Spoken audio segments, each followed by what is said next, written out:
Earlier, I visited with eCapitol News Director Sean Ashley about other items of interest at the Capitol. Sean, there's some legislation regarding education working through committees right now.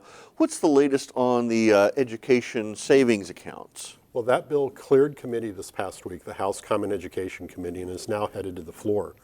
Basically what this does is when a student leaves the public school system in order to attend a private school, a portion of the money that the state provides would follow them to that private school and would help them pay for that private school. It's not all the money that's attributable to that student, but a good portion of it.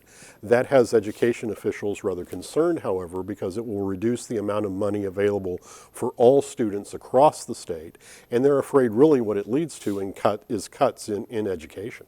The move towards school consolidation has hit some snags. That's exactly right. A measure was considered in the House Appropriations and Budget Subcommittee on Education and failed to get out of that committee. So on that side, on the House side, it appears to be dead. Meanwhile, on the Senate side, however, the chair of the Senate Education Committee has said he too will not hear any bills related to consolidation. Now keep in mind this was a proposal within Governor Mary Fallon's budget to bring some of those smaller schools, the K-8 schools, together in some form or fashion, or perhaps align them more closely with the K-12 schools in their area. It was seen as a budget savings for the school systems across the state. Senator Brian Bingman, the president of the Senate, has indicated that he may look to have his bill moved out of the Senate Education Committee to another committee where it could be heard, but he has only a short time to do that. This next week is the deadline for bills to be heard in committee.